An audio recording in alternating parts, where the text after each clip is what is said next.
Hello guys! Kumakain po ako ngayon ng papaya. And then may napansin po ako sa papaya. Ito pong papaya na to ay galing po ito sa Santo Tomas ng Batangas. Galing po ito kay Sis Carla. So ngayon, kinakain ko po yung papaya habang po ako nanonood ng YouTube channel kung mga kani-kanino pong mga upload video. And nakita ko po itong puti. Ano po ba itong puti na to?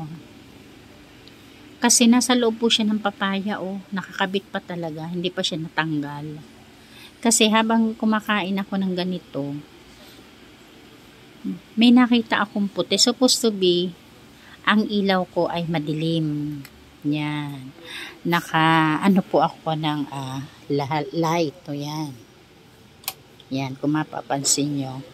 And then, habang kumakain ako, may napansin akong puti. Ano kaya itong puti?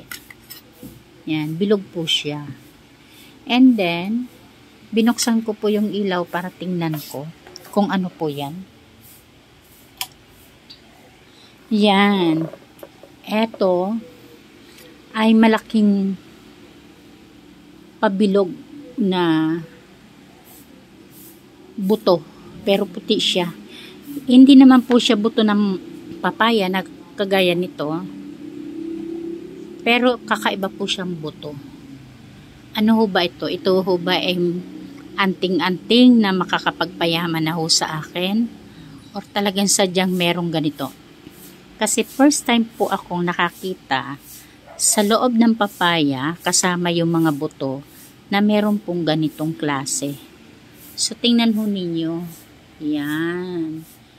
Hindi ko po ito gawa Namangha nga ako dahil nga kasi may ilaw akong maliit. Nung may napapansin akong maputi, binuksan ko po yung pinaka main po ng ilaw namin. At eto tingnan nyo naman nasa ano pa siya. Nasa loob pa talaga siya. Kasi kukunin ko po itong mga buto na to at itatanim ko po ito sa amin. Dadalhin ko pa po ito sa Bicol. Pero yung kalahati po nito, yung kinain kong last 2 days ago, ay itinanim ko na po dyan yung buto niya. At itong kalahati, dadalhin ko doon sa Bicol, sa Albay, para meron po akong papaya. Kasi galing po ito ng Santo Tomas, Pampanga. So ano ho kaya ito?